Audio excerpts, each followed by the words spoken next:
Mm. Okay. Okay. Okay, welcome everybody to our session. Ika-10 na pala ngayon, ano? Kasi nung the last time we were having it Wednesday, no? Yung ginawa Yes.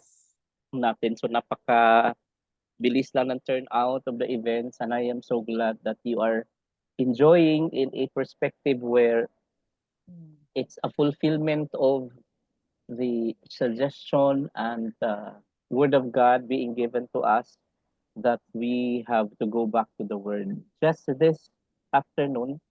And I think one of the most important segment I believe in our worship services is how are we going to encourage our brethren by way of going back to the word. For example na lang, na-discourage ka, tapos parang Mm. iniisip mo na parang ikaw na lang ang pinagsukluban ng buong mundo. So we can always go back to the word. And the encouragement in fact is yung si Elijah mismo na prophet himself, pero nagsisinti din siya. In fact, sinabi nga niya sa Lord na kunin mo na ang buhay ko, di ba? So Correct. we were able to share that very word of God doon sa ano natin, sa kapatiran natin, na talagang nagsisinti din because of the things na nangyayari sa buhay niya na parang hindi nila maintindihan. So if you have time, you can actually read from the scripture, First Kings chapter 19. The whole chapter ay it speaks about Elijah and how the Lord Mm. rescued him from Yes. that kind of situation. Involved pa doon yung burger. Naalala nyo, yung burger na ibinigay ni Lord through nagdala sa kanya ibon eh. So, Ibon, yes. each time nila Mapagkain na niya. each time siguro na kumakain tayo ng burger ay, wow, ano Padala ni ito, Lord. Oh, di ba? padala ni Lord, di ba? Praise Correct. the Lord. So, padala ito ni Lord. Dahil dyan, ay umpisahan tayo ng prayer ni Sister Fe. Sige po, let us be in the presence of our Lord Jesus. Heavenly Father, we thank you, we honor you, we give you praise, Panginoon. Salamat po, Father God. Ngayong gabing ito, Panginoon, pinahintulutan niyo po ulit, Panginoon, na mag-gather kami through this platform, Panginoon. Before po kami mag-continue, nagpapakumbaba kami, Panginoon. Humihingi kami, Father God, ng kapatawaran sa mga nasabi namin, Panginoon. Sa mga bagay na hindi naging kalugod-lugod sa inyo, Panginoon. Sa mga bagay na hindi namin ginawa, Panginoon. Patawarin niyo po kami, Father God. Linisin niyo po kami, Panginoon, through the blood of your Son, Jesus Christ, Yes. our Savior, Panginoon. Father, we ask the Holy Spirit to lead us sa pag-aaral namin ng Bible study na to, Panginoon. Help us to see, Panginoon, your glory sa pag-aaralan namin, Panginoon. Hayaan niyo, Father God, na yung pag-aaralan namin, Panginoon, ay maintindihan namin at maisapuso pa namin, Panginoon. Bigyan niyo po kami, Panginoon, ng wisdom, ng kaliwanagan, Panginoon, ng understanding, Father God, para maintindihan namin, Panginoon, at maisabuhay namin um, ang mga pag-aaralan namin ngayong gabi, Panginoon. Ingatan niyo po, Father God, sila Badet sa pag-uwi nila dito sa Ajman, Panginoon. Salamat, Panginoon, at iningatan niyo po sila sa kanilang biyahe, Panginoon. Ganon din, Father God, kay Ate Baby, salamat, Panginoon, at nakarating na siya sa Pilipinas ng maayos, Panginoon. Salamat din po sa pag-iingat niyo, sa guidance niyo. Salamat, Father God, sa protection niyo, Panginoon. Salamat din po sa healing, Panginoon. Kayo po, Panginoon, ang magbigay ng wisdom kay Pastor June at itago niyo po siya, Panginoon, sa likuran niyo and override his preparation, Panginoon. Yes. Salamat po, Father God. We honor you. We give you praise. In Jesus' name we pray. Amen. Amen. Amen. Amen. Praise the Lord. Let's introduce a song. Supposedly, ang introduce ko na song, and you can just simply discover it from yourself. When praise demands a sacrifice, again, I'd like to repeat, when When praise praise demands demands a a sacrifice. sacrifice. The story of that song is related to Abraham offering his only son, Isaac. Okay. And then they go to Mount Moriah. And Okay. you remember Mount Moriah also is a very significant Yes. place in the latter years of the history of Israel. You can always connect Mount Moriah. So you can research that song, but this time around, iba yung i-introduce natin na song. The the title of the song is Redeemer, and the scriptural basis of this is from Job chapter 19 verse 25. Now by the scripture itself we understand how heavy was the sacrifice or the trial of Job, and it would require really a faith that is coming from him, coming from the Lord, to surpass the situation in his life. And I think altogether, this can be our memory verse also tonight. Job chapter 19, verse 25, altogether. For I know For I know that my that my Redeemer liveth, and that he shall and that stand The at the latter latter the day latter day upon the upon earth. the earth. Amen. My Redeemer, that even if beforehand, nasa Job pa lang ay naroon na ang declaration that there is a Redeemer that is Yes. going to come. So, the singer of this was Nicole Mullen. She is a black gospel singer, and let us Mm. listen to the lyrics of the song. Can will you be able to hear her song before? No, not yet. Okay. Baba naman So, ang boses. mababa talaga, no? Talagang ano, yung mga Pahirapan niya, Pastor. normally kapag ano level po, sa Sandy Patty ate. opo, Oo nga kapag eh. kapag kanta talaga na ano, pang special number at saka may special message, talagang ano, may emphasis to a point na it will really comes to your senses and even to your core na ma-amaze ka din dahil how they have that kind of conviction na sa pagkanta nila, sa Correct. expression nila ng worship. And that's a gift, and I think there is no need for us to be envious if we don't have that kind of vocal cords. Kasi pwede naman napababaan. Kagaya nung kanta na ano na come, now is the time to worship. Pwede namang babaan talaga ang ano, ang key. Di ba? Okay, do you have anything to say about the song in itself? Unahin natin si Sister Cholet. O di ba Sister nagturo? Cholit, yun. Nagtuturo si Your Honor, nagtuturo siya yung parang presider natin ngayong gabi, nagtuturo. Correct. First time na marinig mo si Sister Cholit yung song. First time, Okay. So, what can you say about the song? encourage siya, nakaka-inspire na yung parang mararamdaman mo na nandiyan siya palagi sa tabi mo, handa kang protektahan, anumang pagdadaanan mo, palagi siyang nakaalalay sa'yo. Yeah, true.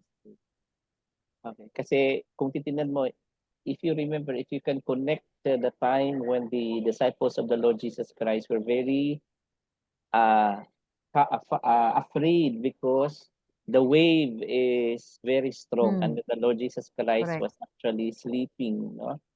So, and then he just say, be calm. And even in practicality, for example na lang, nasa situation ka na nasa loob ka ng barko. Nakasakay ka ng barko sa Cholit na. Ay, nung bakasyon ko, papunta dun Oh, sa Romblon, okay. So how many hours yun? 13 Ro, hours. ay, tagal. Hindi yun Roro? Hindi. Okay. Talagang malaking barko talaga siya na pambiyahe. So, ang Galing Romblon, Batangas Port. ang Galing Romblon, Batangas Port. ang Romblon po ay dumadaan ng Siquijor, tama? Papunta doon? Hindi. Romblon, tapos sa Hindi, Masbate, from Mindoro. from Batangas to Romblon. Anong mga dagat ang nadadaanan nila? Hindi dumadaan ng Siquijor. Hindi. O Yung kasi, yung Mindoro, Masbate, mm, Marinduque, yan ang dadaanan niyang lugar. o kasi yung Siquijor, very known to be a rough ocean. Kasi meron dyan, parang imbudo yan eh, na Mm, hinihigop na yung tubig pa Oo. ilalim. So kapag mm. dumadaan dyan ang barko, struggle talaga kasi the ship has to make the course to go through that kind of cycle na sobrang talagang hirap. So siguro kahit walang bagyo, para kang binabagyo. Hindi naman maalon sa Chole. Hindi, maganda yung biyahe namin kasi ano siya summer. Mas maalon pag Ah, December. Ngayon yun. maalon. Okay. Yan, okay. So, Mm. at least, hindi mo naranasan. Pero kapag naranasan mo na maalon, parang sabi nga ay matututo ka daw talagang magdasal. Pag Ay, maalon, totoo. ang Naranasan ko dagat. yan. Kasi, Naranasan ko yan.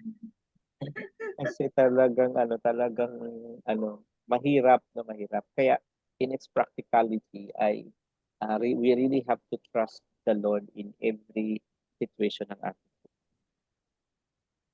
Thank you po sa pag-share sa atin and yung nagpasa nung responsibility kanina may sasabihin.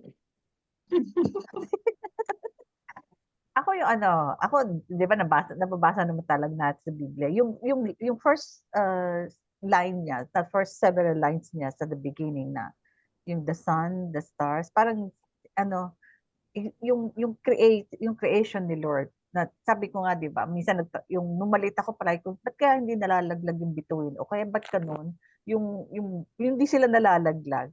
And being a Christian now, you know that the Lord is the one who's holding all of this. He lets the sun shine at a particular time. He let the sun set at a particular time. And even the alignment of the stars, the alignment of the planet, it's all in His hands. So yung sinabi niya na my Redeemer lives, it talks about kung ano man yung what you call this, whatever it is, we only hold on to that promise that or the hope that our Redeemer is coming soon and He lives. So, there is a movie entitled, if you have seen that movie, Matters of Faith. Have Ay, you hindi heard pa that po. movie? Nasa Hindi YouTube pa po, po. available siya sa YouTube. It Mm. discusses the role of the creator in the creation. And it answers the question whether which comes first, the chicken or the egg. It, sige nga, Sister Cholit, which is first, the chicken or the egg? The chicken. Siyempre, egg muna. Oh, saan galing ang egg? Sa chicken. Isang galing ang chicken, isa egg. Di ba hindi lalabas yung chicken sa egg pag walang egg? Oo. So, saan daw galing ang egg? So, there is no ending to that Walang, kind of question. Correct. But mm, in the Matters of Faith movie, it shows there a contrast or conflict between the evolutionist and the creationism professor. So, maganda din siyang panuorin kasi ang ganda ng discourses doon because we will, as always, be able to meet them. In fact, siguro, hindi lang siguro tayo tinanong ng mga pamangkin nyo about evolution, but of course, nadaanan nila sa college yan o sa high school o tinaanan nila. Hindi lang siguro nila tinanong back. If they are so curious about it, they should have been asking about it. But it has been a part of the curriculum. Okay, so thank you and welcome, Brother Ibig. Hello po. Lang po at tayo ay pupunta na tayo sa assignment. So may announcement yata si Ono sinabi niya na yung yung limitations dito sa names, significance and usage of the names of God and Jesus Christ. The way you are going to present is exactly the Ayun. names. and then the meaning. Mm. Yun The yung name, limitation. Okay. No issue, and we can present na lang the next meeting yung gaano ba siya ka-significant sa atin. I'm Yes. handing over now the microphone to our resource person. okay. Resource Yes. person, ha? Okay. Resource person na. Wow, nag-ano na ako, elevate na yung these are the names of God. Iba yung characters of God. So these are the names that are mentioned in the Bible. Ayan, run down na lang. Elohim, we know that is a plural of gods. Kasi El is actually God. When you say Elohim, it is plurality daw siya. Adonai, from the Hebrew word Adon, which means Lord or Master. Shaddai means the Almighty. El Elyon is the God the strongest. Tapos Jehovah Jireh, we know already. Ito yung paborito ng mga Kristiyano. The Lord will provide. Let me Next. just interject something. Example for the number one name. The perfect example to this name is when God said, Creation. let Yes. us make man The in our creation. own In our image. image. So Yes. when He commissioned the creation of us, the man muna, saka yung woman, I mean, the humanity in itself, kasama ang us, the plurality of God. Now, I just wanted to Correct. interject another thing is that the word Jehovah Jireh in that Bible that we are going to be reading, it's not written in that manner, but it was written the Lord will provide. I mean, when Correct. and then when it is going to be translated, it it transcribed the name of God, which is Jehovah Jireh. So uh for example, also when God is being mentioned the strongest, the translation in his name is El Elyon, Elyon, yes. and the Almighty, Shaddai. So we can always see this in the Hebrew translation of the Yes. scripture. Correct. We are just being given right now an idea what is the connection of this phrasal declaration in relation to the name of God. Kasi kailangan niyang magpapakilala sa atin in a wording na I believe so maintindihan natin agad no na hindi naman stranger sa atin. Yet Correct. in a deeper study, meron siyang pangalan talaga na in that title na pangalan. Okay. Yahweh, name for the God of Israel. Actually, yung YHWH is actually, they call it tetragram Kasi during that time, Pastor, the Israelites cannot mention the full name of God. Yeah. They are not worthy to speak His name. Tapos, because it's very holy. Yes, it's very holy, holy, holy. Jehovah Shalom, that means the Lord is peace. Diba? Maski sa Israel ngayon, pag ginigreet sila, Shalom, Shalom, peace. El Roy is a God of sight. Why? Because this is when, you remember, when pinalaya si Hagar, kasama siya yung si Ismael, umiiyak siya. And then the angel of the Lord came up to him. And I came to her, then she says that the Lord sees me. Yun yung El Roy, God of sight. Jehovah Rapha is the Lord who heals. Jehovah Nisi is the Lord is my victory, as revealed in Exodus. Okay. Masama pala pag-uugali ni Sarah din, ano? Oo, pastor, sa totoo lang, 'di ba? Sa totoo lang. Siya nagbigay ng idea na kumuha ka ng, yeah. 'di ba? Tapos nung narinig niya yung pronouncement ng messenger of God, yung angel of God na siya mabubuntis, tinawanan niya lang, o 'di ba? Kaya nga si Isaac ang pangalan yung parang the one who loves. Yeah, the one who loves. Yes. So the names of God is more on a title of him that defines his characteristics in us. So Correct. mabuti na lang yung pinagmalupitan na si Hagar ay the Lord still sees to it because the child that is in her womb still a genealogy of Abraham. So Yes. God is so Mm-mm. faithful. Correct. Wala na Next, ba, Pastor? Next. meron na. Oh. Nandyan na. Ayan, creator. The one who creates. We all know this. This one, Alpha and Omega are the first and last letter of the Greek. The first and the last. So yan yung Emmanuel or Emmanuel is that God will protect the house of David. Tapos yung Good Shepherd, a title of the Lord Jesus, and Jehovah Roy is Jehovah God the Shepherd. Next Nawala. po, Pastor. Nawala na. Okay, so nawala yata yung ating ano. Okay. Just to interject something, number 11 is, I think I have made an announcement already about the usage of the word create. If you remember that, to say this is an insult to the creator in the very first place, because the very nature of this word is that out of nothing there is Then, something. So ibig correct. sabihin, hindi pwede si Sister Cholet na mag-create. Only God can do.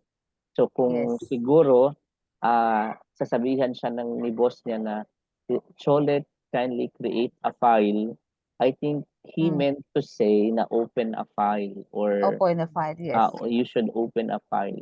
Hindi siya, kasi create, holy It word. only belongs, yes, it's only Yeah, belong to only him. only belong to him. Now, Yes. bakit kaya dalawa ang spelling ng Emmanuel saka Emmanuel?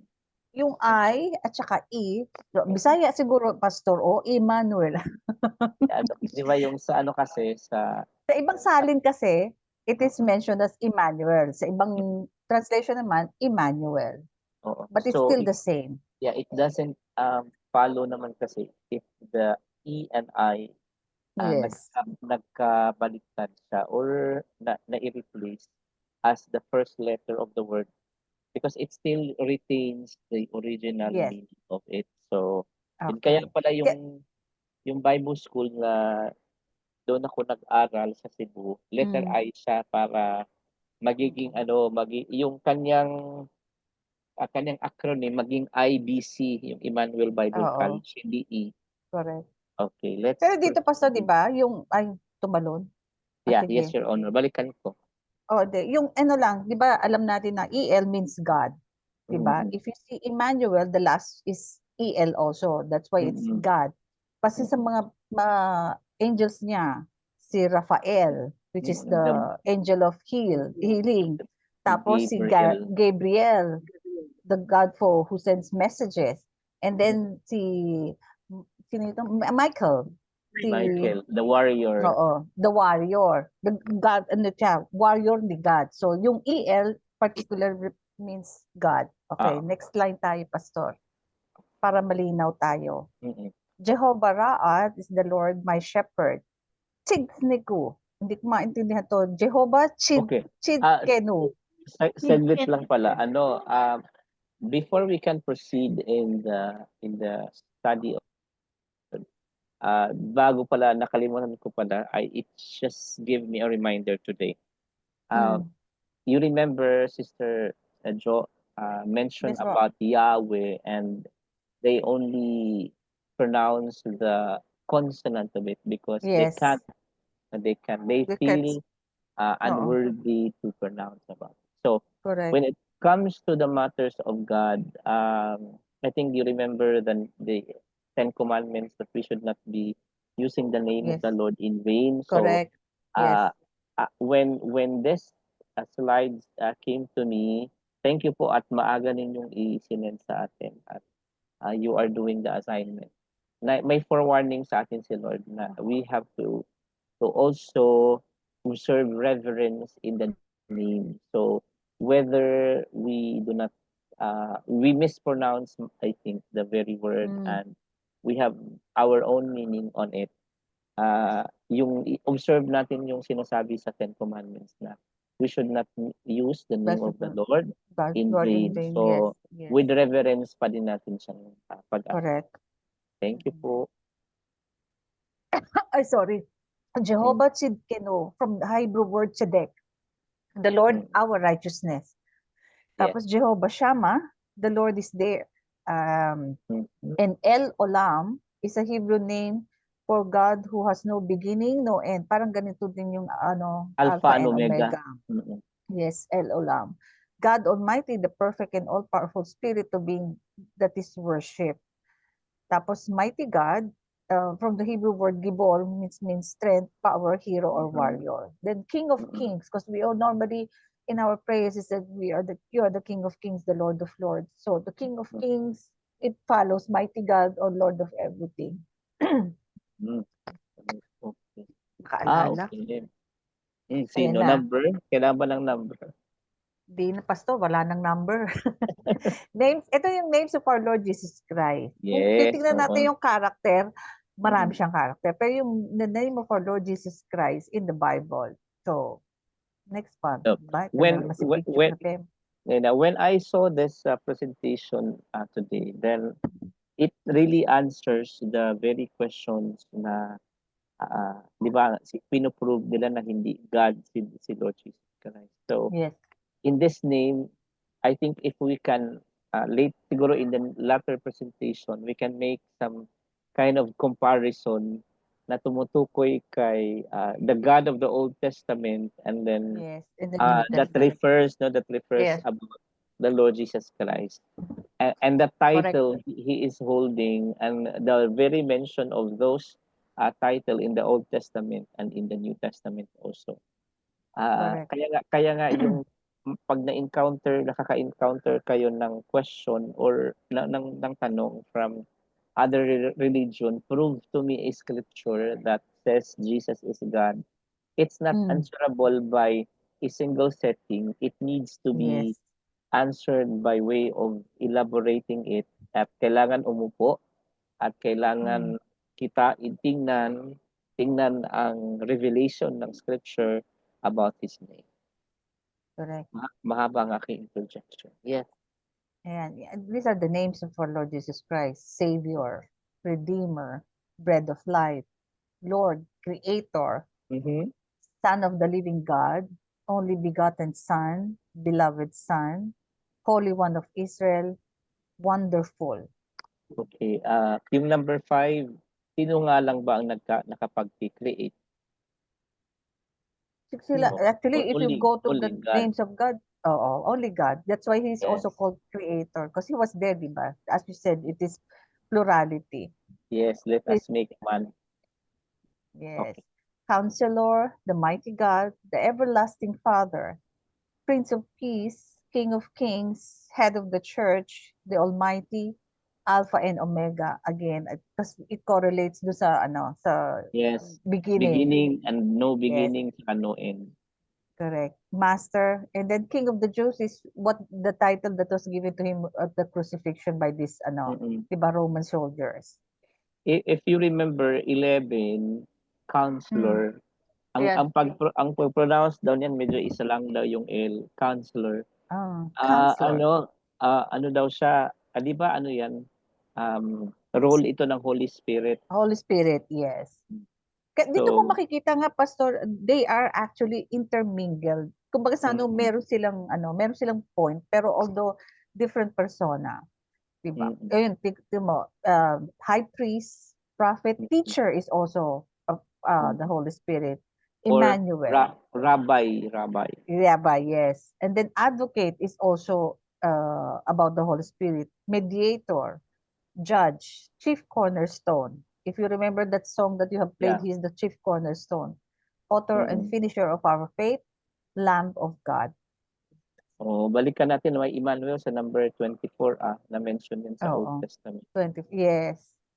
Kumbaga sa and then here's the other one, Good Shepherd, the shepherd of Bishop of Souls, the Word, fountain of living waters, which is also correlates to the Holy Spirit, the Rock, Messiah, True Vine, Branch, Bridegroom, Day Spring.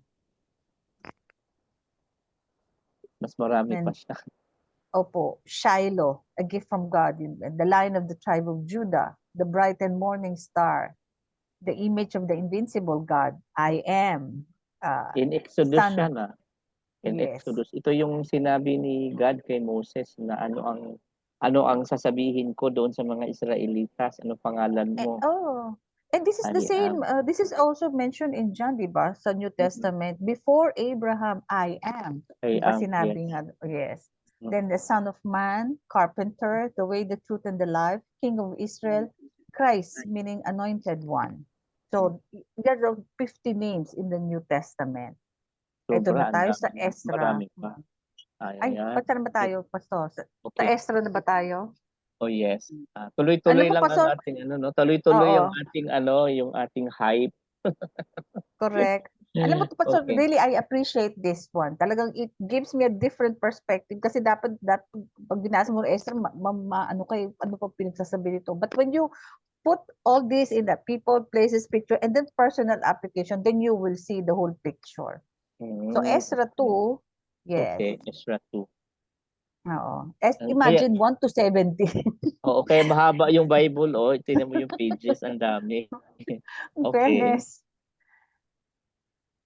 In the people, there's mentioned Nebuchadnezzar. We know of who is Nebuchadnezzar, which is king of Babylon. And then Babylon is modern Iraq. Okay. And Zerubbabel is a Jewish leader and governor of Judea who led the rebuilding of the Jewish temple. These are the names of the people who went with him in the rebuilding. Aside from Zerubbabel, ito yung mga niya, kumbaga sa they're on the rank. Sila Joshua, actually there's another Bible verse which mentions Zerubbabel with Joshua. Kumbaga sa they're the one responsible. Sila nag-lead para sa rebuilding. And then here, I will not mention the name, but you will see number of men of people of Israel, all children of. Diba, Pastor? All children of. Ibig sabihin yung mga yan, yung mga lumabas diyan wala na yung mga tatay. Di ba yun naman ang pangako? Numbering, Correct, yung mga generation na nagalit ang Panginoon, hindi kayo makakapasok, yung mga anak lang nakapasok, kaya children of. Okay?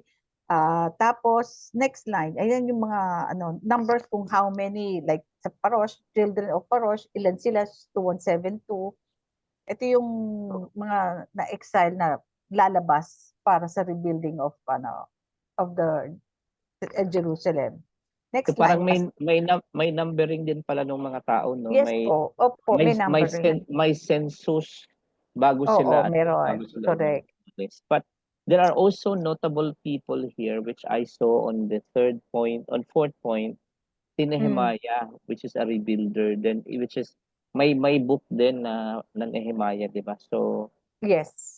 he's also a prophet. And there's also, I think this is Mordecai. Yes, Mordecai. I think the uncle of Esther. I believe so.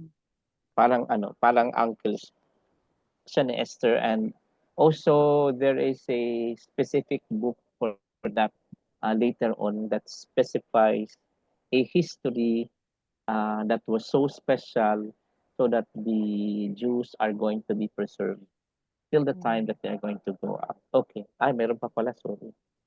And then there's the Ayan pa. children of priests. Okay, they have mentioned the priests. And then the Levites.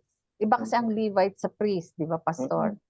The Levites are the ones taking care of the tabernacle or the Ark of the Covenant.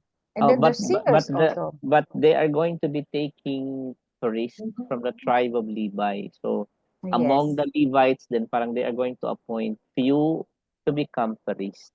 But the other members of the Levites are going to be serving mostly As at the temple work.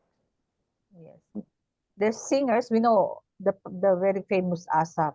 And then the porters. Kaya siguro diyan kinuha yung ASAP, no, sa ABS. Tapos there are netinims. I said, what is this netinim? There are temple assistants. Kumbaga, makikita natin correlation ito, bakit ganito yung grupo. And these are the children for the temple assistants. Okay. Next slide. You remember before that there were like people who like disguised to be pulubi during the time of Yes, yes, yes, Joshua, yes. and then Correct, Joshua. as a punishment to them, they are being said, okay, Yes. now you are going Okay. to become like Correct. our slaves, and you Yes. will be the assistants there in the Yes. temple. Kaya Correct. mga netinims yung tatawag sa kanila, even during the time of David.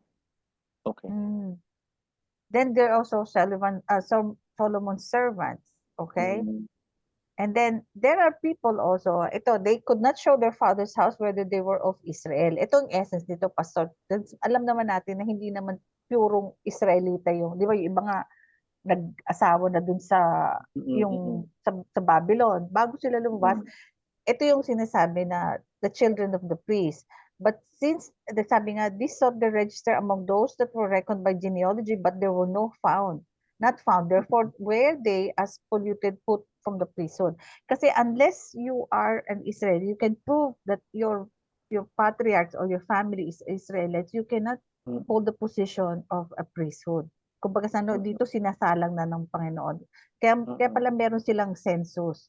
They're ascertaining from which, kaya pala na children of which is your patriarch, kung saan yung lineage mo.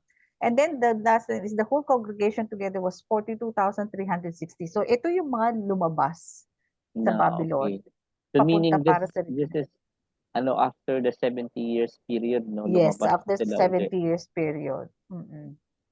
Oh, Next po. okay.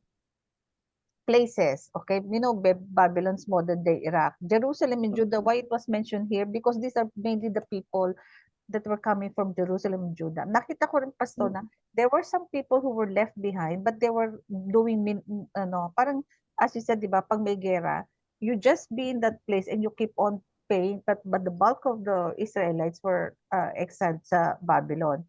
Itong Tel Mela, Tel Hasa, Cherub, Adan, Immer, these are the various villages in Babylon. Okay? Ito yung sinasabi that they could not show their father's seed whether they were of Israel. Ito yung mga taong galing sa mga villages ng Babylon. I think they wanted to, or may mga naging asawa na silang Israelita, they wanted to go and help with the rebuilding, but they cannot produce that they were in fact Israelitas. Next line, Pastor. Next so slide. meaning during the 70-year period, there must be a lot of events that took place there. Like, for example, I think they were encouraged, in fact, that when they are there in Babylon, they have to pray to the city where they Yes. were assigned, and they are going Correct. to marry. Yun ang Oo. instruction sa kanila.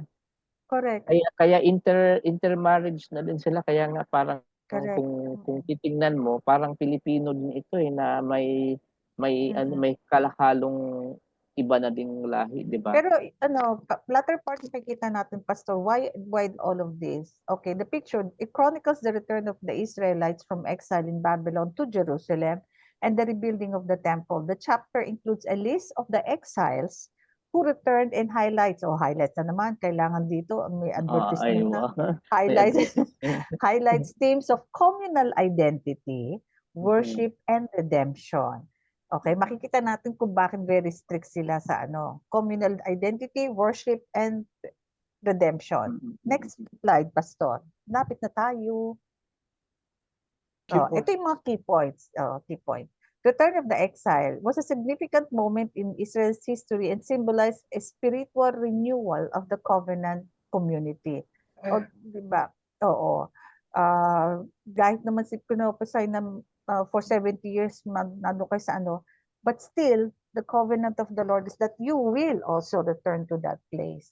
Priestly families. Okay, nakita natin bakit may priestly families. It signifies the restoration of spiritual leadership and underscoring the importance of worship in re-established Jewish society. Kaya pala may segregation sila, Pastor. May priests, may netinims, may because in going back to that in the place of Jerusalem to rebuild the temple, they have each and every role, 'di ba? Hindi pa pwedeng lahat lang.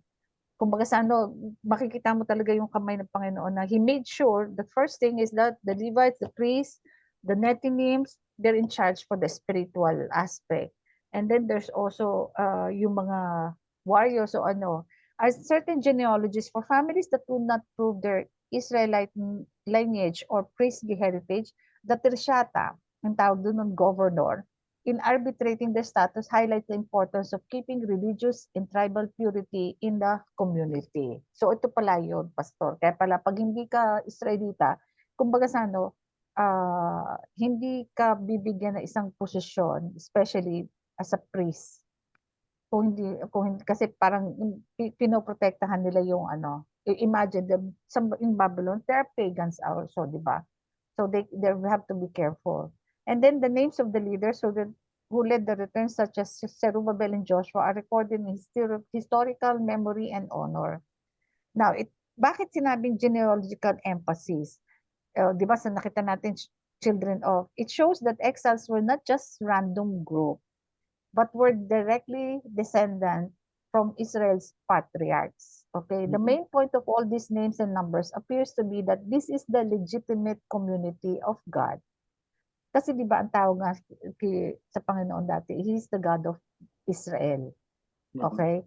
So, mainly ang focus nito ito yung mga legitimate community of God. People who went into exile, suffered God's judgment, and were now being restored as His people.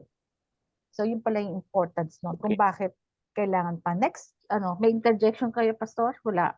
Yes, you mentioned about the word Zerubbabel, no? We understand that he's the governor, I believe. Yes. During the time of the return. Yes.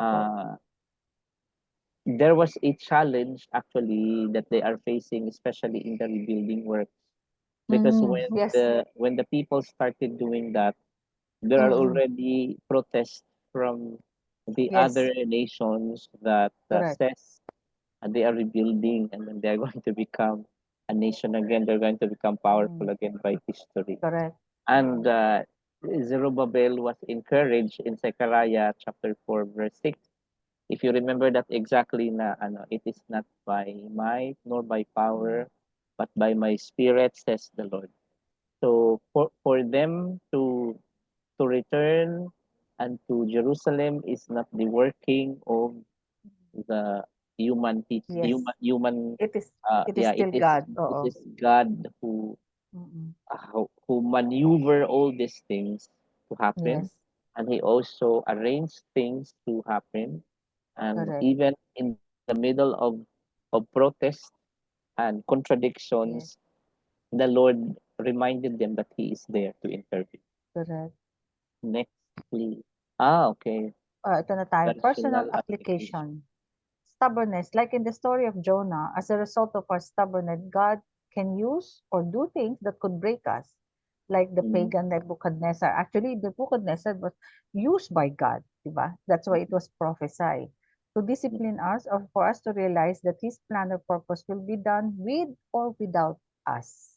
And then identity in God, like the exiles who were numbered and taken census to account for the legitimate Israel community, we as Christians bears the identity of being a child of God. Thus, we are commanded to follow, obey, honor, and uphold His name wherever and whenever we are. If you remember, di ba ang instructions sa kanila sa Babylon, get married, di ba?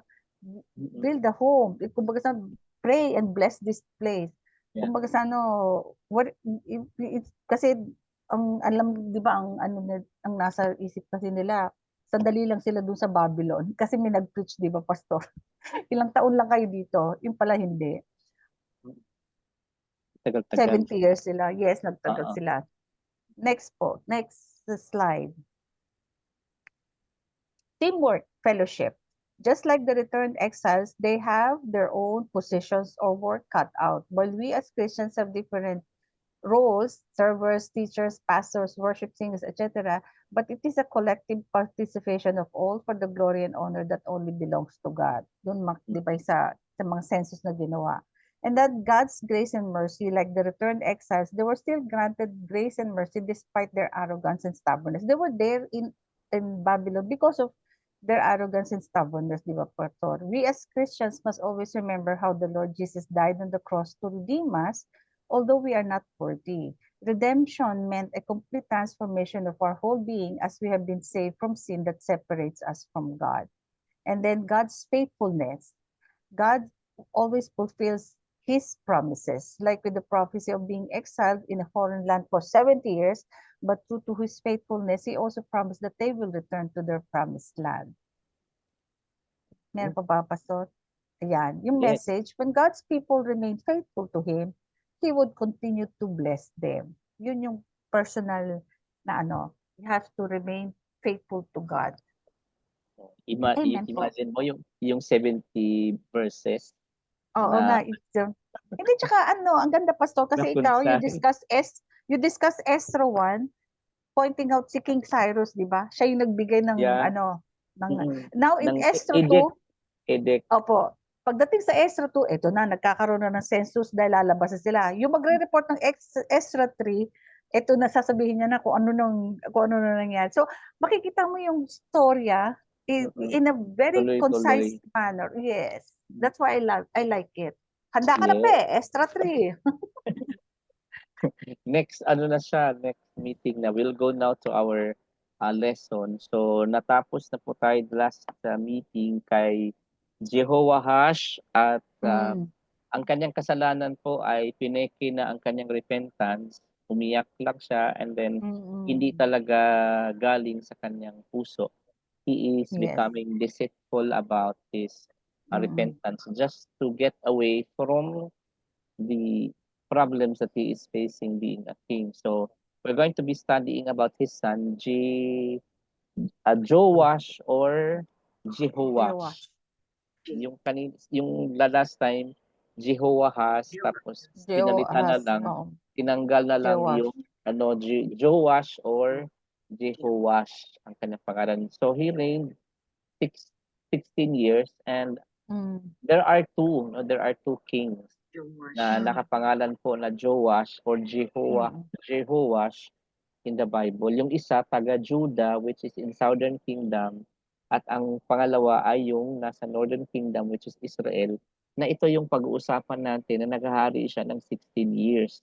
Dahil napag-usapan na natin si Joash nung nakaraan. Ikikwento na lang ni Sister Fe, sino si Joash ng Southern Kingdom kay Sister Cholet pag sila ay may time, no? But ikwento na rin natin partially at dahil diyan babasa natin kay Sister Cholet yung Joash from Judah na yung isang pangalan. Sige po, Sister Cholet. Joash, also known as Joash, Joas or Joas, was the 18th king of Judah and the sole surviving son of Ahaziah. After the massacre of the royal family ordered by his grandmother Athaliah. His mother was Sibia of Beersheba. Joas was 7 years old when he ascended to the throne, reigning for 40 years. Matagal siya nag-reign, no? 40 years po siya. The only surviving son ni Ahaziah kasi mayroong mass murder. Buti na lang at tinago siya ng kanyang caretaker, ng kanyang nurse. Correct. So talagang very noble ang role no nag-aalaga sa kanya, no?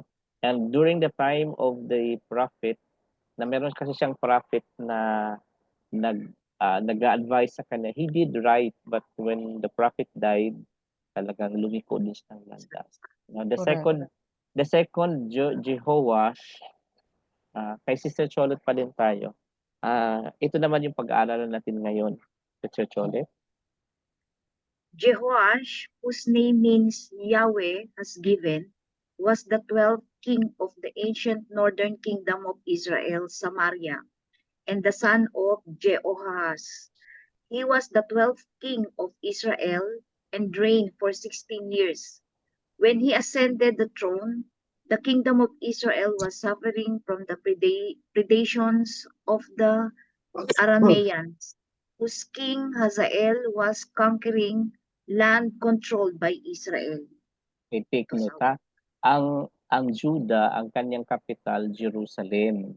Yes. Yung pinag-usapan natin sa Ezra kanina, ang pumunta kasi sa Israel, ang nag-capture kasi ng ng mga taga-Juda ang Babylonia. Ng Israel naman ang Yes. nag-capture mga Assyrian. So Correct. iba yung nahati kasi ang Correct. North and South. kingdom o naging northern sa southern. So itong si Joash na ito sa Judah sa Southern Kingdom, ang capital dito ay Jerusalem. Jerusalem.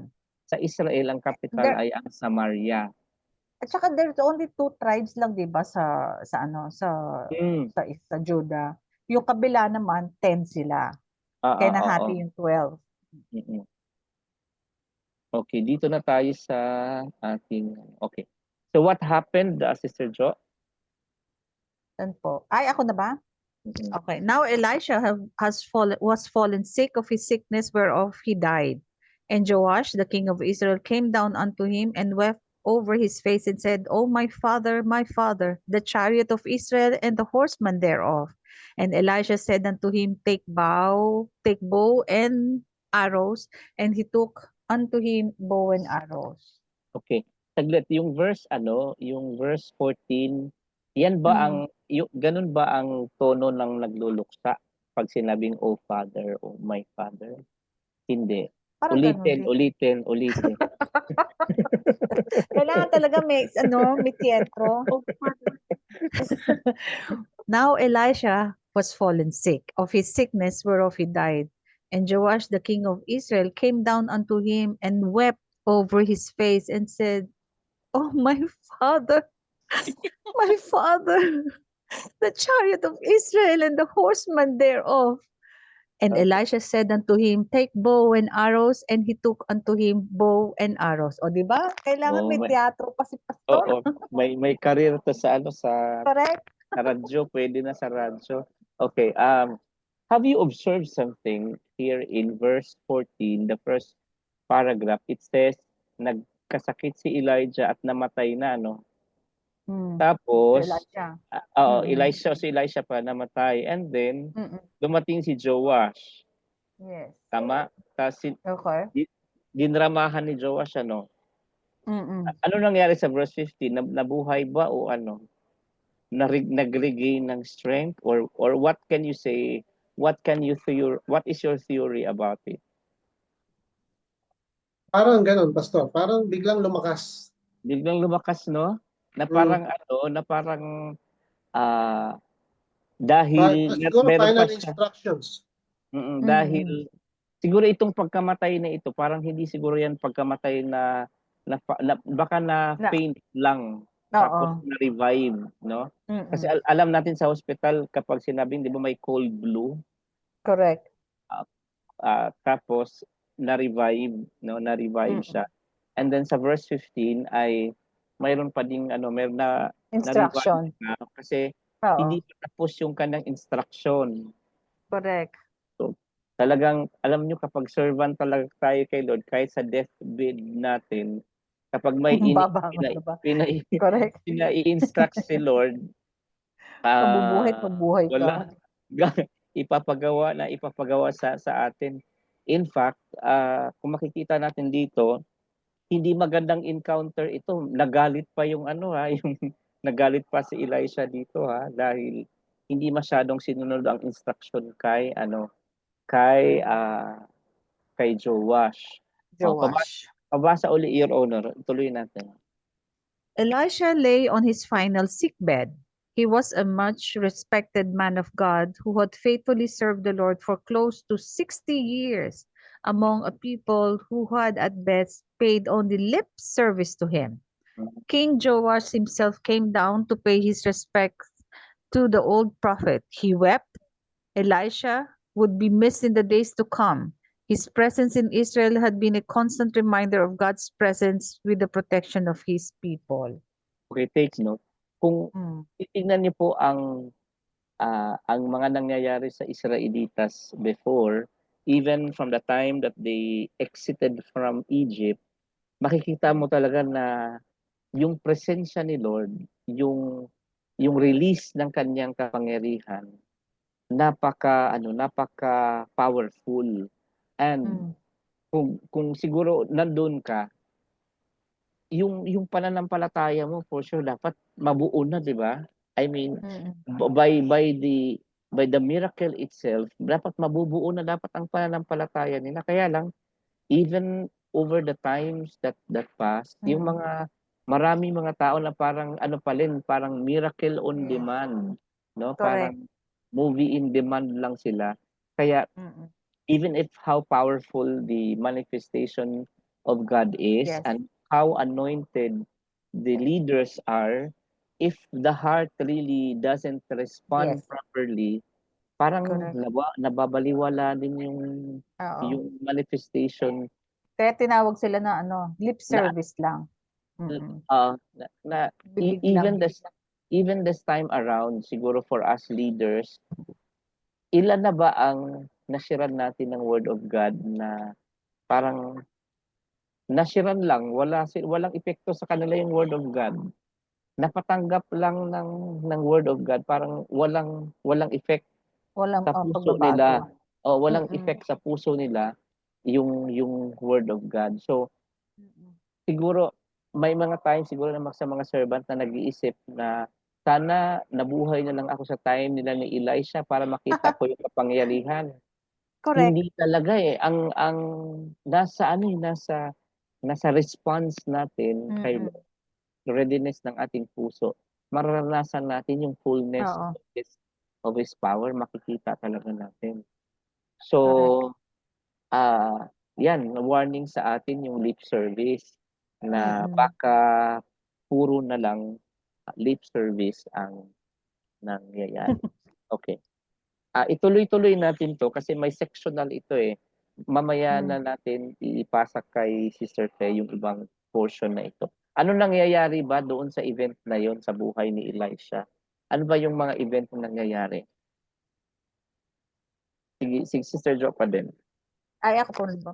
Man of God gave a series of commands to the king. Okay, Now, hanggang doon lang, Elisha, nabasa mo doon. yan kanina. I mean, Yes, Paul, kanina. kahit na nasa deathbed na siya, hindi pa Oo. tapos, no? If you remember, di ba may mga usap-usapan si Sir Cholet na yung ano daw, yung anananggal daw, sorry to use that, yung anananggal kapag hindi pa daw nasasalin yung kanilang kapangyarihan, ang sabi daw ay hindi daw na manamatay-matay. Narinig nyo yun? Narinig nyo yung mga istoryang yun? Oo. Now, it's wrong to quote that, but in here talaga ay meron siyang unfinished Business. business. There's an unfinished business that talagang, I believe so, hirap na din siya physically, no? Mm-mm. Parang kapoy na ba? Yet he has to take He the has to do it. Yes. responsibility of doing it talaga. Kaya nga, sabi diyan, series of commands and to a leader to instruct another leader or to the man of God to instruct a leader concerning an instruction na series of commands, tatandaan po natin, napakahalaga niyan kasi kung ikukumpara natin sa leadership this time, mayroong tinatawag na chain of command. Command, yes. Okay. Kapag nag-fail ang chain of command dahil hindi natanggap ng maayos ang instruction. 'Di ba? Correct. If you remember, meron tayong palaro dati na parang message relay na ibubulong or isusulat sa Bubulong. likod Yes. yung message, and then pagdating sa unahan iba na yung message na Iba na. nakarating kasi there is something na na nangyari. Okay, madidiscover natin mamaya how was the reception of the message was na yung the man of God gave instruction and Yes. in his deathbed, sana naman ay naroon sa senses si King Joash. 'Di ba tayo, I believe so na kapag nasa deathbed yung ating mga for example na lang yung kamag-anak natin marahil na yung Yes. yung huling kahilingan nila ay Correct. You have it to will honor. you have to honor and it will continue to echo in our lives na parang Even yeah. Pastor, 'di ba, even sa yung mga yung malapit na mamatay, when they make a proclamation or a statement, it is seen by the court as valid. Yeah, as valid, no? Kasi Yes. ano yan, Correct. this is the last recourse at saka Correct. pinaghandaan na yan. So, I do hope really na si King Joash return to his senses about the essence of this series of commands na ibinigay ng man of God doon sa hari, no? So, titingnan natin ano ba ang nangyayari dito. Okay. Ano ba ang nangyari? Di ba ang instruction is that kumuha ng Bow and arrow. bow and arrows kasi Yes. ang nangyayari, if you remember, kung babalikan natin ang situation during the reign of Jehoash, Yes. ay nandoon ang kanyang kalaban Yes. na yung mga Arameans, Arameans, yes. headed by Hazael, and they are conquering him. So Yes. now the Lord really continued to intervene the affairs of the northern kingdom Correct. by way of giving by sending a prophet in the name of Elisha. So he continued to intervene. Ano bang nangyari, 'di ba? Pinakuha Bow and arrow. bow and arrows, and then Yes. kumuha nga naman siya. Ano nangyari sa susunod? Tuloy pa rin, Pastor? Yes po, hindi pa tayo tapos dito. And he Okay. said to the king of Israel, Put thy hand upon the bow. And he put his hand upon it, and Elisha put his hands upon the king's hands. Okay. Mhm. And he said, Open the window eastward, and he opened it. Then Elisha said, Shoot, and he shot. And he said, The arrow of the Lord's deliverance, and the arrow of deliverance from Syria, for thou shalt smite the Syrians in Alpek, till thou have consumed them. And he said, Take the arrows, and he took them. And he said unto the king of Israel, Smite upon the ground, and he smote thrice and stayed. And the man of God was wroth with him, and he says, Thou shouldest have smitten 5 or 6 times, then hast thou smitten Syria, till thou hast consumed it. Whereas now thou shalt smite Syria, but thrice. Okay. Let me say this one. In verse 16, tinulungan ba ni Elisha si King of Israel na si Joash? Inillustrate ba niya papaano i-shoot ang bow? No. Ha? No. No. Tinuruan? Kasi dito, hindi po, Verse Pastor. 16. He put his hand upon Okay. it lang. Oo. Okay. So, must have that's the help that he can kasi nasa deathbed na nga siya. Correct. Yes. Okay. So, tinulungan pa din siya, no? Yes po.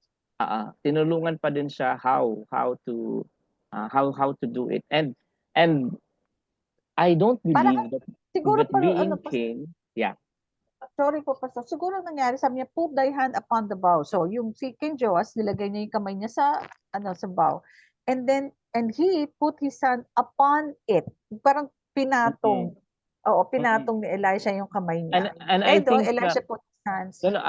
I saw a tutorial on YouTube na parang sa mga amateur, no, na kailangan talaga i-guide mo na ang kamay Correct. noong nag-shoot ng arrow. And that's how I saw it, na ginaid muna niya si Joash how to do it. Kaya nilagay na yung kamay niya doon sa kamay din ng hari. Kasi guided muna siya, no? Guided muna siya. So he could not make it a reason na walang assistance marahil. Or I don't believe also that Joash, being king, do not have a training, Doesn't know. a prior Exactly. training about this matter. Kasi taking into consideration, Being a king, yes. being a king, kailangan marunong kang mga bayo, kailangan Correct. Yes marunong po. mag-shoot ng arrow. But I believe so the help Elisha extended in here is more than the actual na affirmation combatant, lang. kasi ano to spiritual gesture kasi to ang pinagagawa sa kanya, no? Correct. So anong nangyari nung una? Ayun, na-shoot naman, no? Na-shoot naman. Then hinayaan na siya. Sana ang pinagawa, no? Para application na whether yung instruction na iyon sa kanya, which has a spiritual implication, would really affect him. So ano nangyari? Ilang beses lang siyang nag-shoot. Parang Three. matigas din ang ulo nito, Pastor, no? Parang Oo. parang si Moses, di ba? You strike the rock. Ang ginawa ni Moses, tinadtad na. Ito, sabi niya, smite the ground. Ang ginawa niya, he smote thrice. Tatlong beses Try, niyang inano. tries lang. Thrice, oo. And sumuko na siya agad, no? Correct. Sabi, he could have smitten 5 or 6 times. So, Mm. I think unaware pa rin si Joash or Jehoash that the instruction, I believe, that God wanted him to understand is that God is going to deliver Israel against the Syrians. Mm-mm. Kung 5 times or 6 times man ito, parang ang impact nito should have been lasting. I mean, talagang Yes. total annihilation. Annihilation, oo. Pero apuhap-apuhap lang yata gusto niyang mangyari. So, we are learning something about this and we will reveal that a bit later. Okay. Tuloy pa din natin bago natin ano kay Sister Fe. Sister Jo, Tuloy pa po, Pastor? ah, Okay.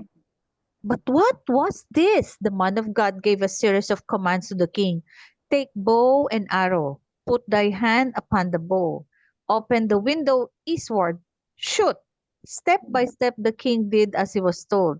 The old prophet explained, an arrow of God's deliverance from the Syrians. Thou shalt smite the Syrians till thou hast consumed them. yun pala yung Yun na pinagagawa yung sa kanya. significance, yes. Oo. Tuloy pa din. Now he went on, take the arrows, smite upon the ground. The king did so, but only 3 times. Rather than demonstrating faith, he was humoring the old prophet. The man of God was angry with King Joash. Thou shouldest have smitten 5 or 6 times. Then wouldest thou have smitten the Syrians till thou hast consumed them. Whereas now thou shalt smite Syria, but thrice. 3 beses niya pang ano yun, Pastor. Whatever Joash's thinking may have been, he had just demonstrated his lack of faith and lack of obedience from the heart. He had gone through the motions of doing what the prophet said, but had not entered into the earnestness of the commands given him. Yeah, yun Para pa lang, oo. Oo. Para lang matapos. Oo. So ano dapat ang resolution natin? Dapat going back When tayo. Wag na God, tayo kay wag na kay Joash. Punta na tayo sa yes atin po. Oo. Kasi sisi tayo na Oo. sisi kay Joash eh. Punta tayo sa atin. Okay. Let's go to Okay. ourselves. When God When God speaks to us through His Word, He means what He says. Let's take Him seriously and in faith obey Him and act. Amen. Yun pala. Okay. Okay. Punta na tayo kay Sister Fe na tayo. Okay, ito na Amen yung lang po. yung kanina po ay yung spiritual gesture about a predestined or a choice to become victorious sana, kaya lang he failed. This time naman around is that ang background nito is that he's already in authority, 'di ba? 16 years siyang nag-reign sa Northern Kingdom. And then even the fellow Israelites, he became abusive. I think this is something to learn upon. Um, just to highlight something, when we were into kind of non-speaking terms with the other church, dumaan tayo sa ganong stage eh. And then the Lord brought us into our knees and with the instruction really na how long will this last. So kasi parang dumadating talaga yung time na hindi na wala talagang speaking terms. Even today po, I just wanted to understand. Sa aming sa side namin, we when they said that uh, makipag-fellowship yung ibang church member nila, not hindi lang sa atin, hindi natin ginawa yon kapag mayroon tayong may especially may dumating na church member sa atin, na dating church member na hindi naman nila alam ang nangyayari. Sabi namin, you visit them and fellowship with them. Say hello to them kasi mga kaibigan mo yan. So, pina-reverse lang ni Lord ang mga bagay-bagay. But this time talaga ay may abuse, very clear abuse. Kaya kung may ICC man during that time, I think that ICC can investigate no such abuses. At hindi lang yung pinakialaman pa na yung mga articles sa temple which is holy. Hindi po Yes. po. Tuloy natin, Sister Fe. Number 2, abusive authority against Judah, the southern kingdom, and the temple articles. 2 Kings 14, verse 13 to 14. And Jehoash, king of Israel, took Amaziah, king of Judah, the son of Jehoash, the son of Azahiah, at Bethshemesh, and came to Jerusalem, and brake down the wall of Jerusalem from the gate of Ephraim unto the corner gate, 400 cubits. And he took all the gold and silver, and all the vessels that were found in the house of the Lord, and in the treasures of the king's house, and hostages, and returned to Samaria. Okay. You remember that there is also a king named Jehoash in the southern kingdom, at during the time, ang anak na niya ang nag-reign, si Amaziah. So ang ginawa ni King Jehoash sa king of Israel ay sinira nila ang wall of Jerusalem. If you remember, in one of the Yes. assignments, But I meant the very, walls. very important ang wall. Wall, yes. Kasi it really generally it serves as a protection.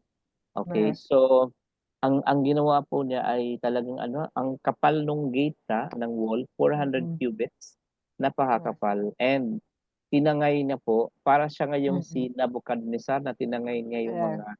mga articles sa temple at dinala niya sa capital ng Israel, which is Samaria. At kapag sinasabi nating took, ano to, kinidnap yan, no? Kinidnap. Mm. And another thing is that sinakop nila ang Judah, and itong pananakop na ito by force. Tandaan natin, kapag ang tao sinakop mo by force, pwede silang magsasabi ng oo by lip service, Yes. yet they cannot subdue, or they cannot deduce whether that person is really saying yes in the heart, no? So pwedeng sabihin na nag-obey dahil natakot lang, pero hindi yan nag-obey from within. Kaya later on may rebellion din ang nangyayari. Tuloy natin, Sister Afe. We have seen conflict between Israel and Judah at other times too, but this conflict goes beyond all that had been before. Joash, Jehu's grandson, defeats Amaziah, king of Judah, captures Jerusalem, his capital, breaks down a large portion of its wall, and takes away its treasure. It is true that Amaziah, flushed with pride and having smitten Edom, had challenged Joash to battle. Joash had replied, warning Amaziah of the consequences of his rash challenge. But Amaziah would not hear. God then had allowed him to be routed before Israel.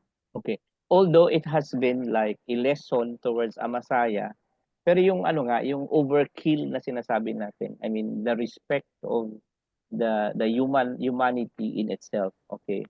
Okay. Let's go to the reflection of it, Sister Fe. Reflection. Pride still goes before a fall, and a haughty spirit before destruction. Yung nangyari kay Amaziah, okay. Mayroon pang sinasabi, we have many examples of this in God's word, all in evident contrast that one who humbled himself and became obedient unto death, even the death of the cross, and this is the Lord Jesus Christ. If you are a leader and you have displayed a kind of spirit, a prideful spirit, to which you are no longer listening to correction, you're no longer listening to admonition from your co-leaders, this is dangerous. Dapat po ay umabot tayo doon sa personal reflection that the Lord Jesus Christ humbled himself in all his ways. And okay, Sister Fe pa din. Today, sad to say, believers also challenge one another to combat, forgetting that we wrestle not against flesh and blood, but against mighty satanic hosts of spiritual wickedness in the heavenly Yes. realms. Ito yung nangyayari ngayon. Kaya we really decided when there was a conflict with the other group of the church, we finally decided to to put an end to it. Na if it recur, for example, mamimit namin sila sa sa mall. Actually, there is this many instance. I just wanted to say one instance. We saw one leader in the church in a supermarket, and I was actually paying, magbabayad ako nung yung bill ko. And then nakita ko siya from afar. So at the back of my mind, sabi ko, hindi ko siya kakausapin. Yet the Holy Spirit is convicting me Prompted you. na Yes. nakausapin ko siya, ganun. So sige, Lord, magbabayad muna ako ng bill. And then siguro nakita niya ako na nagbabayad. Nung titingin na ako uli titingin na ako doon uli sa place, Nawala na. nawala na siya. So, and then sabi ko, siguro lang to, isolated cases lang siguro ito. So, another instance na nag-visit kami sa isang place na nag-Bible study kami doon. Yung dating Bible study ko sa Tawam. So, supposedly, aalis na din sana kami. Kaya lang natagalan kami ng alis kasi yun nga, sabi nung host na we have to stay, may paparating na daw sila. So at least ma-meet nga. So dumating nga sila. So we were taking hands, and then nung pagdating kasi nila, supposedly yun na din yung time na paalis kami kasi ihahatid pa ako sa bus station pa uwing Abu Dhabi. Okay, nag-meet uli. And then another instance, I think this is just like 2 weeks ago. I was sa loob ako ng restaurant, and then pumasok siya, and naka side view ako, busy ako nakipag-usap sa aking brother-in-law, and then napalingon ako to my right. Nakita na pala niya ako, naunahan niya akong nakita, and then lumampas lang siya. Nilampasan niya ako. Palabas na. So, palabas na. So, parang, Lord, may something pa rin siguro. So, anyway, Lord. Hindi pa sila nako-convict ng Holy Spirit nila. Sabi ko, Lord, in us, sa amin naman, ay okay naman na yung baga mag-usap. Actually, yung paraan na kung saan ay makipag-usap sa kanila, we did it talaga. We tried on our own, yung parang yung mag-open ka ng subject para mag-usap pa kayo na mahaba. Pero yung paiwas ba, yung iniiwasan ka. So anyway, hindi pa naman natatapos, kaya fight pa din ng fight. Hindi in a way of yung mga magsisiraan, pero Oo. pag-restore. Ano yung dapat sabihin natin rather than praying for the peace? Okay, dito Okay. naman sinabi dito ay ang illustration was the peace in Jerusalem, pero ang ginawa ni Joash, tinira niya, no? Tinira Yeah. niya ang Jerusalem. So we have to understand that those who bless Israel is going to be blessed also, no? Yes.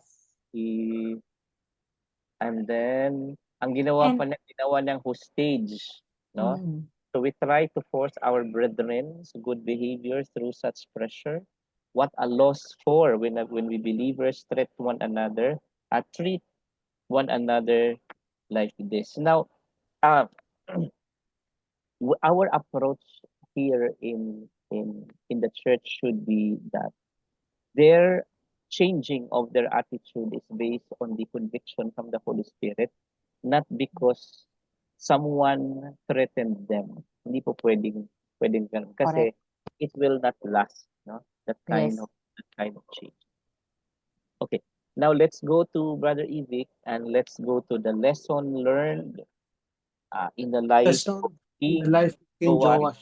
Joash. Yes. on missed opportunity. Mhm. When God opened for us an opportunity, we must fully take that opportunity.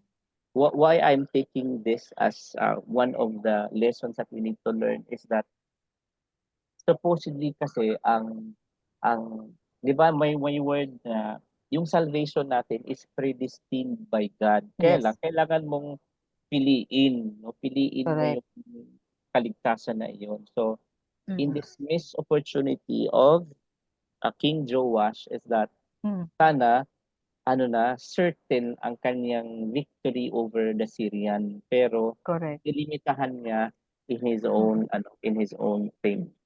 Okay. What was that what was that illustration, Brother Ivic? Take the arrows. Joash just heard Elisha make the connection between the arrow shots through the window and coming victory over the Syrian army. He knew that these arrows represented the Lord's deliverance of Israel against Syria. Okay. Siguro hindi man elaborately sinabi doon sa scripture, pero ipinaliwanag to ni Elisha kay Joash for sure, no, na why he has to do that kind of Mm. exercise. Pinaliwanag yan kasi detailed Yes. instruction yun eh. So Correct. alam natin kapag si Lord ang nagbibigay ng instruction, detalye, di ba? Naalala natin nung pinagawa si Noah ng ark, detalye Oo. din. So I believe Measurements, yes. si Lord kapag nagbigay ng instruction, Mm. detalye din yan. So Correct. I'm sure hindi yan walang missing na information doon. Tama 'yon ang sinabi niya. Tuloy natin kay Brother Ivic. Pangalawa, strike the ground. Joash timidly received this invitation of the prophets to shoot the arrows at no particular target so that they hit the ground.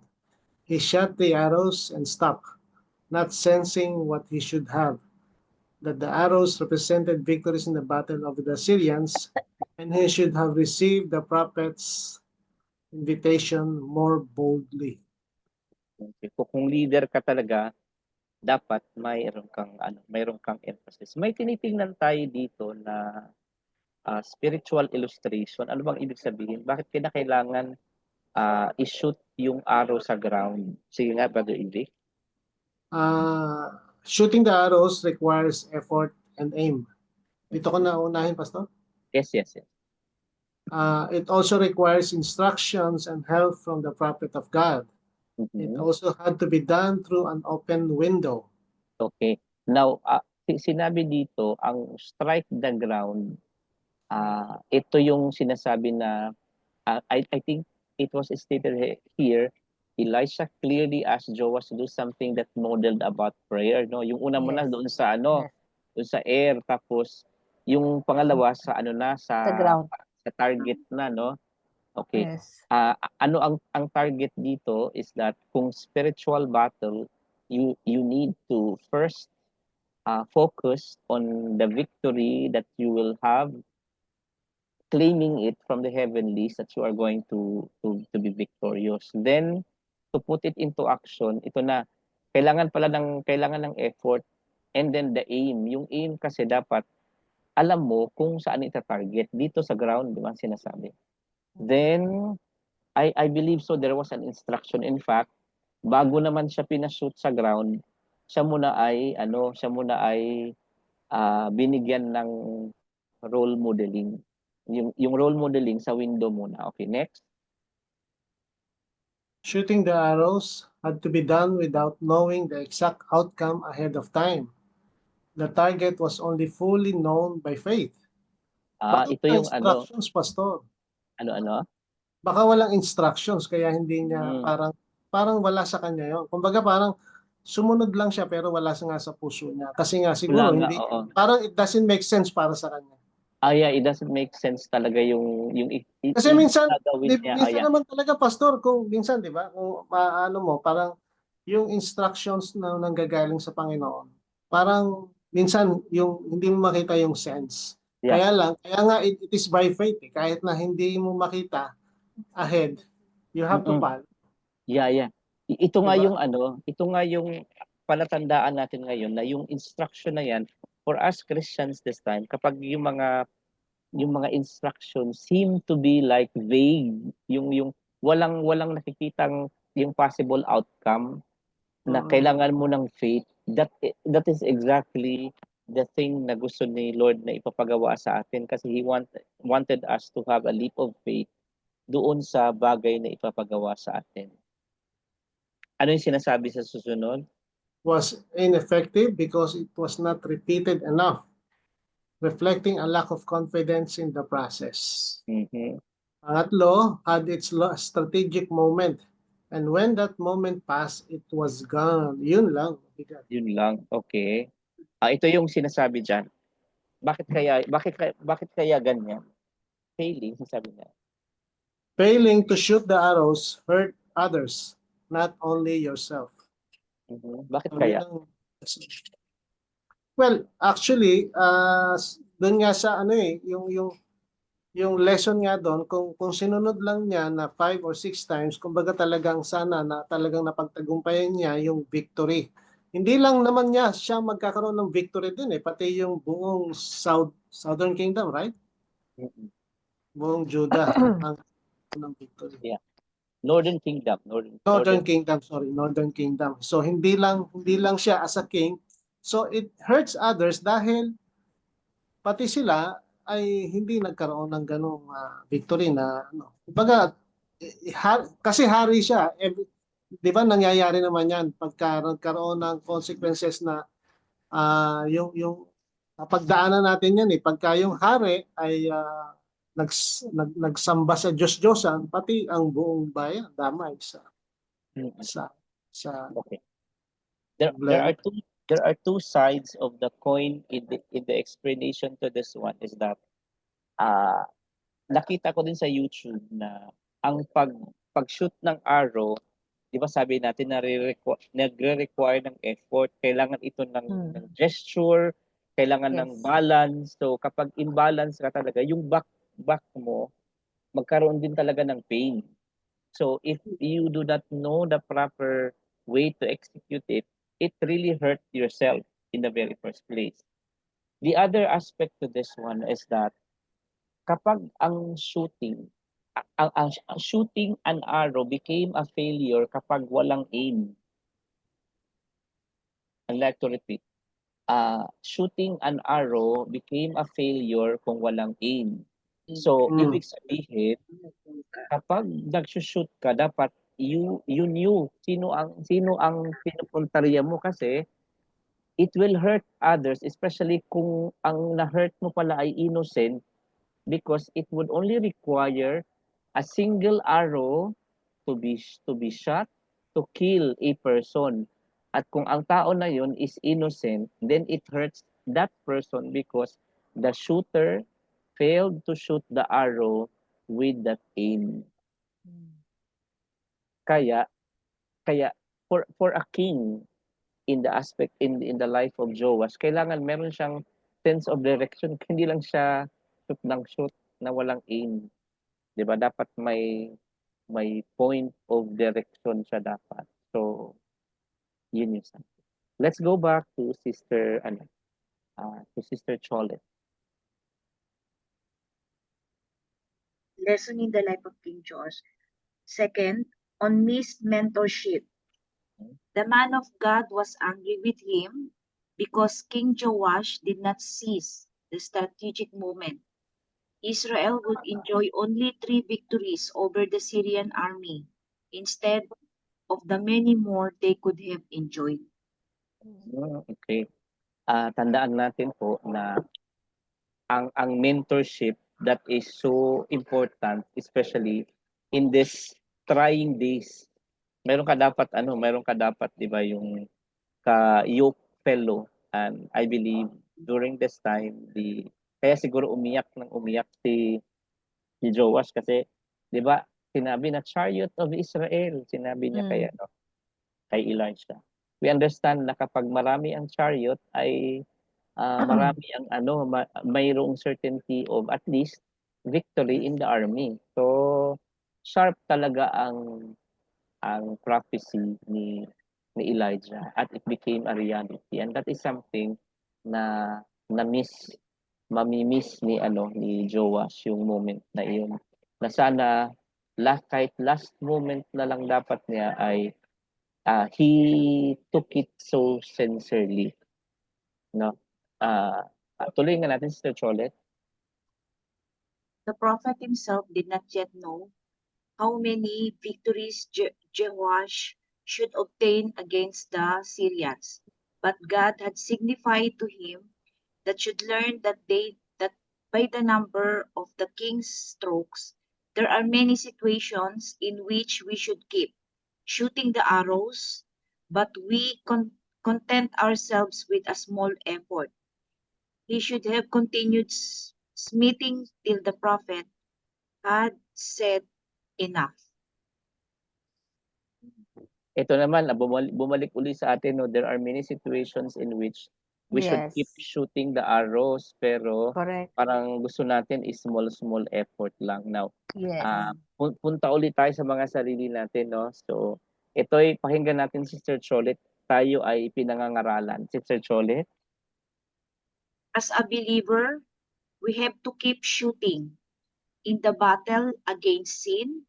Tama, Number 2, the attainment of Christian knowledge. tama. Number 3, in the attainment of faith. Mhm. Number 4, to do more for the kingdom of God. Mhm. Number 5, because the world, the flesh, and the devil will not stop their shooting. That is why. Oh, tayo tumigil, pero ang enemy hindi Tuloy-tuloy. tumigil na nagsushoot, tuloy-tuloy. So balik to sa atin, no? Balik pala sa atin to. Okay, uli, Sister Cholet. When God invites us to take something by faith, we must receive it boldly and ask Him, knowing that He is a great King and giver who is honored by bold, reverent requests. Okay. We have to receive it boldly na okay, isasagawa ko tong mga bagay na ito.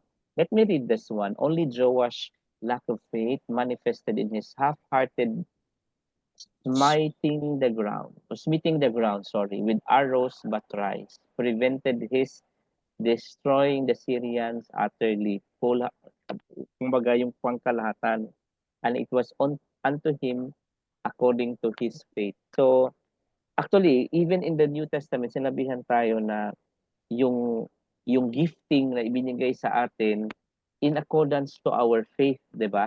So Yes. pwedeng dalawa ang gift na ibibigay o more depende More. sa measure ng ating pananampalataya.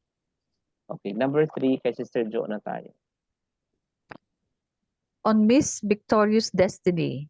But now you will strike Syria only 3 times. As it happened, life and death depended on how many arrows Joash shot to the ground. When King Joash had the opportunity to shoot the arrows, it probably seemed to be a small thing to him. He did not know that God's plan for a nation and his seemingly small actions were vitally connected. Huli na yung huli na yung learning. Tuloy Oo. natin. It is a fact that God has purposed all things, both great and little, neither will anything happen but according to his eternal purpose and decree. It is also a sure and certain fact that oftentimes events hang upon the choice of men. Their will has a singular potency. According to Ganda naman Spurgeon. yun. Okay, lastly na We yata think we think of all the excuses that Joash could have made, yet none of them are valid. ano kaya yung excuse ni Joash, no? Tingnan nga natin. Baka kagaya din tayo ni Joash. Sige daw. Reasoning, I stopped shooting because I didn't want to be presumptuous and ask for too much. Oy. I'm not a very good archer. Elisha didn't help me more. I thought 3 was plenty. I didn't think it would do any good. I wasn't in a shooting mood. I didn't feel like it. I didn't want to get overexcited. Puro ay. Oo, mayroon. Okay, lastly ba to? Okay, tuloy natin. So there be some who think that hearing the gospel is a little thing. Life, death, and hell, and the world's unknown may hang upon the preaching and hearing of a sermon.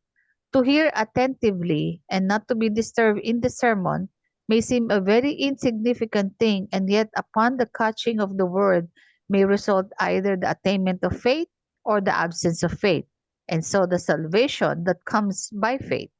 O, di ba naalala Totoo po naman natin na to. minsan yung iba very ano lang parang hindi sila naapektuhan dun sa word of God. Dapat may effect yung salita Correct. ng Diyos. Minsan nga nakaka-offend yung word of God, but if it requires to be offended by the word of God so that Yes.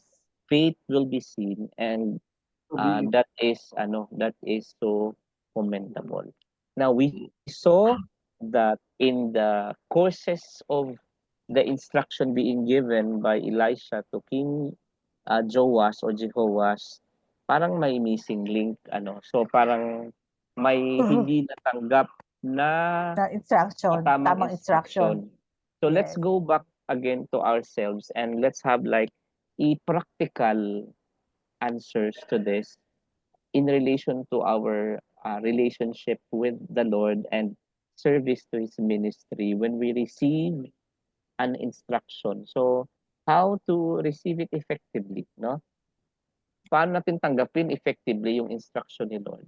And I think that that is the practical question that we need to answer today. How to effectively receive an instruction?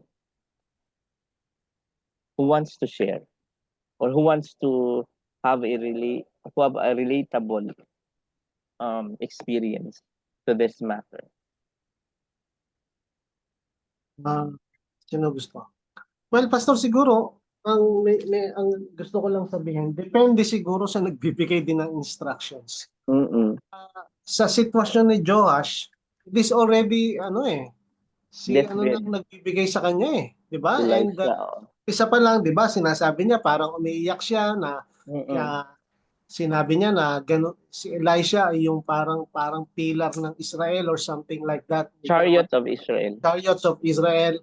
Na alam niya yung karakter ni Elijah. And yet, binaliwala, kumbaga parang hindi niya sineryoso yung instructions. Di ba one thing yung mga nasa deathbed, di ba? Yeah. Instructions medyo importante yun. Yeah. Lalo mana yun, mana. Oo. Kaya mga ganong instructions na huling habilin, medyo importante yan at hindi mo basta pwedeng baliwalain. By the way, thank you for seeing that kasi by seeing that scenario na nasa deathbed, nakikita natin ngayon na napaka-importante talaga ng instruction na yun, no? Nakikita natin today. Mga bili na gano'n during the deathbed, napaka-importante nun. So, pero siguro, depende lang din sa instructions kasi there is, in the New Testament also, there is also a deceiving spirit na minsan nagbibigay sa atin ng, di ba, hindi lamang, kaya we have to be aware yung mga ganon. So talagang tignan din natin yung kung anong klaseng instructions na talagang, kaya nga kung alam natin ng Bible, kung alam natin ng Biblia, yun ang importante. Kung alam natin ng Biblia, meron tayong wisdom and understanding para malaman natin kung yung instructions ba ay galing sa Panginoon o galing sa deceiving spirit. Diba? So una, to effectively receive the instruction, i-verify muna natin whether the one who is giving the instruction is true, no? True, reliable, man of God. And in this case, true naman at saka reliable, no, kay Elisha. Yes, definitely. Yeah. Kilala si Elijah throughout buong Israel. Yes. Si Elijah sa buong Israel kaya alam niya yung gano'n. Kung mabasahin niyo pa yung yung Second Kings chapter 14, yung 20 pa taas.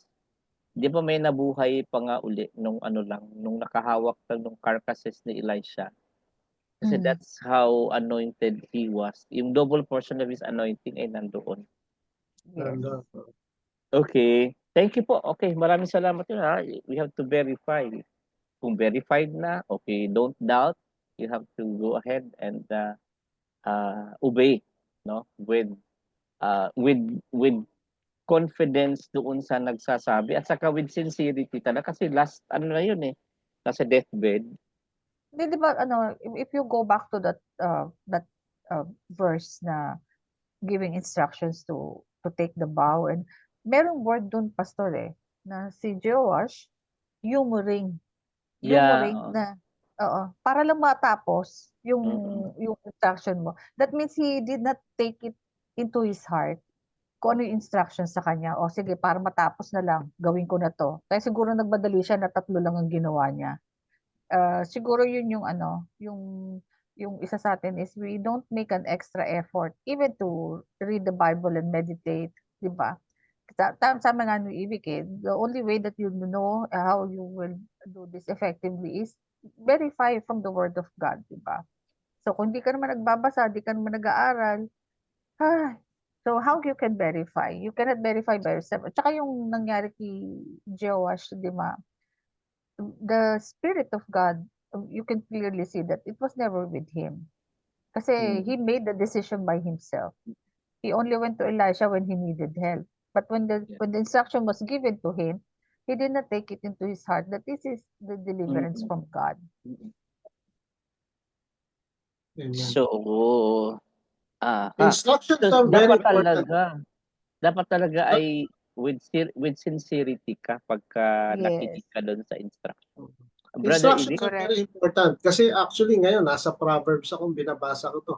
Di ba, ang sinasabi din sa Proverbs, listen to your father's instructions. Di ba?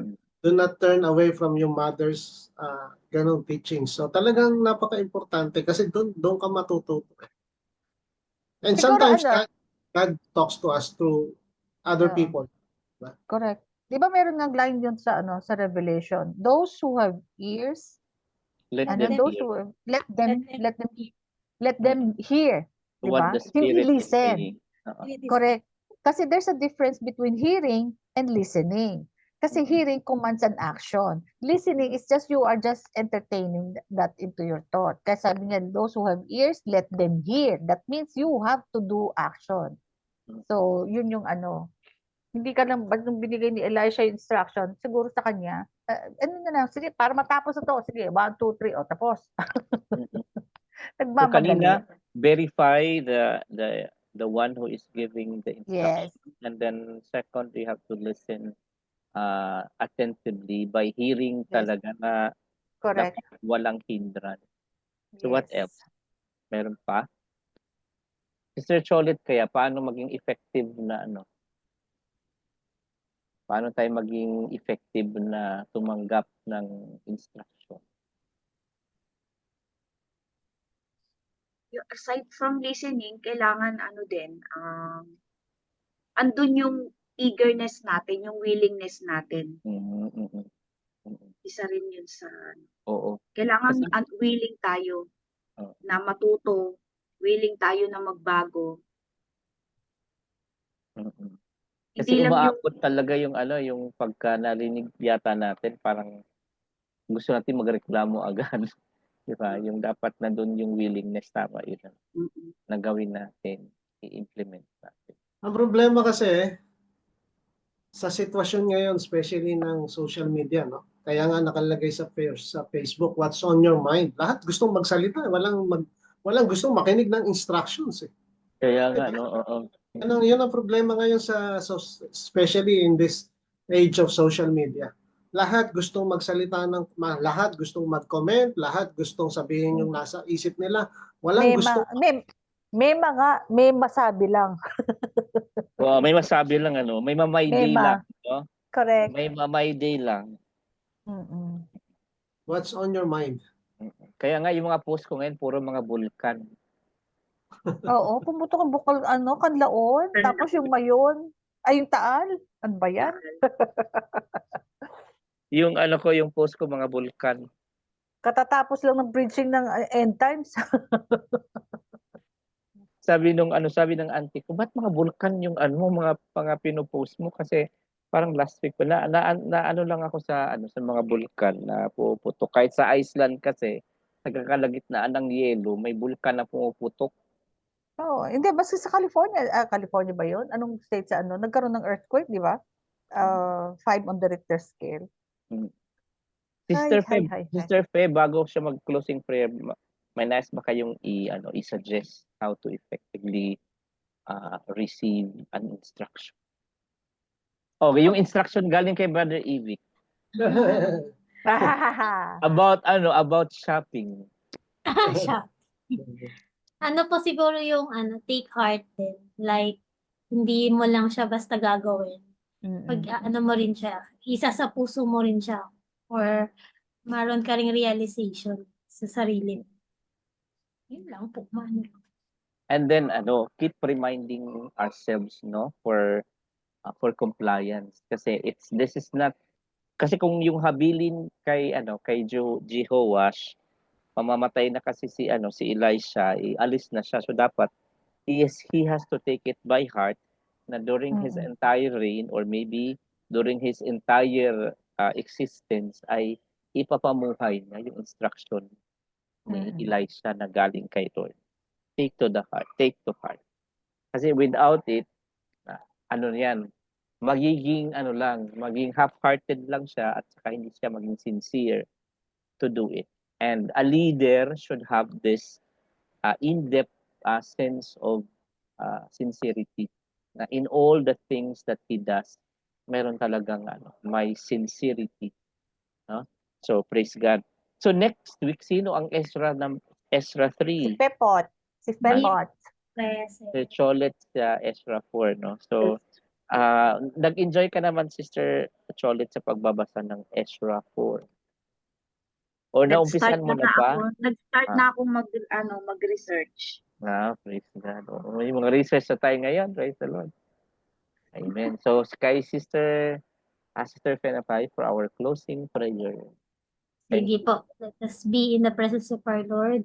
Heavenly Father, we thank you. We praise your name sa successful Bible study po namin ngayong gabi.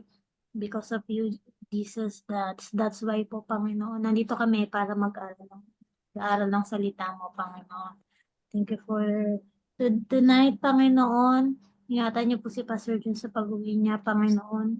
Blessing, Panginoon, sa buhay ni Ate Josie, Panginoon. Ganun din kay Ate Cholet.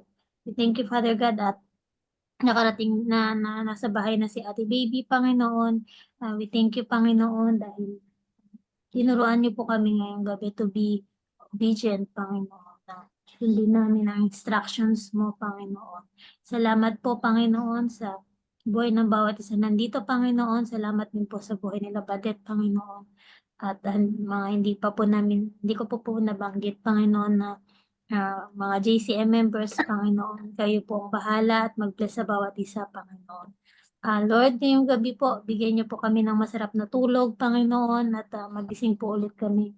Gisingin niyo po ulit kami kinabukasan para ma-experience ang grace and mercy po, Panginoon. Salamat po, Panginoon, sa buhay natin, Josie, Panginoon. Ingatan niyo po siya, Panginoon. I-bless niyo po siya, Panginoon. Ganon din po, Panginoon, ang family ni Pastor Jun at ni Sister Cholet sa Pilipinas, Panginoon. Ganon din po kami, Panginoon. Salamat po, Father God. We honor you. We give you praise. In Jesus' name we pray. Amen. Amen. Amen. God bless everyone. Pa-picture po.